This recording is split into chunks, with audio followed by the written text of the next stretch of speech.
ازيكم يا حلوين؟ عاملين ايه؟ اتمنى تكونوا بألف خير. النهاردة هنعمل عدس من انواع العدس بتاعت الباكستانيين او الهنود. اول مرة يمكن تشوفوه، اسمه ماش عدس او ماش دال. فهنشوف الطريقة سهلة، وصراحة هو شكله زي عارفين البرغل او اللي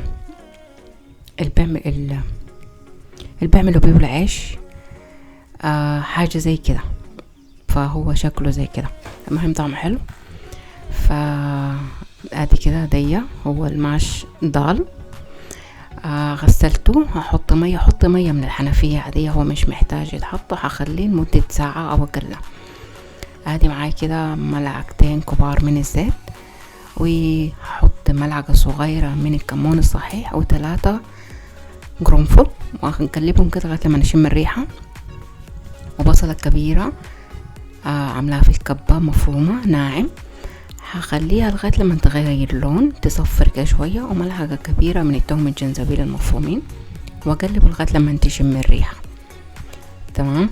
هو بصراحة طعمه حلو خالص، واكلناه بالعيش اللي انا خبزته معاكم. ودول 3 طماطمات فرمتهم في الكبة، وهخليهم كده يقلبوا شوية، يعني ياخدوا يدوا مع بعض.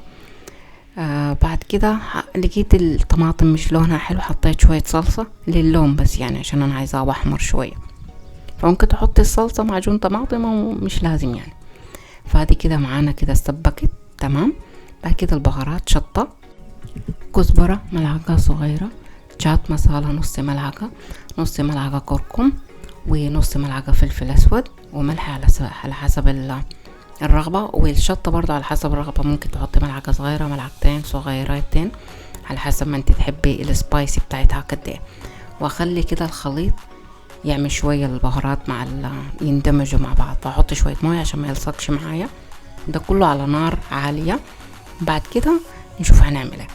فاخليها كده شوية تاخد وتدي مع بعض، زي ما قلت لك كده الموية كده اختفت. بعد كده انا صفيت العدس وهحطه، واديه تقليبه كده مع البهارات بتاعتنا الحلوه دي. وبعد كده هزود شويه ميه، مش كتير يعني شوفي انتي بالنظر كده. تمام. يعني انا شفت بالنظر، هو مفروض يكون زي ما بناكل التشيكن كراي وكده، بيكون دراي شويه، ما بيكونش يعني. نخليه يطبخ في الاول 5 دقايق. فانا يعني خليته على نار متوسطة، خليته يطبخ 5 دقايق. وبعد كده حطيت المية، شايفة المية بس غطيته شوية. بعد ما يغلي كده هروح اغطي عليه، وعلى نار واطية خالص، اخليه لغاية لما يطيب خالص. هكون مجهزة شطة خضرة، كزبرة خضرة، وحبوب اوراق الحلبة قصدي. وبعد كده جريم مسالة نص ملعقة صغيرة، واخليهم كده يتقلبوا مع بعض لمدة دقيقة. بعد كده اقفل النار. كده هو جاهز معانا زي ما شايفة كده. وعصرة ليمونة، بس ما تحطيش الليمون كتير، لو الليمون فيه عصير كتير. ونغرف كده مع بعض. بصراحة كان غدا حلو، كان جميل، وما خدش معاي وقت يعني. هي اللي بتاخد وقت التجهيزات بس للفيديو كده.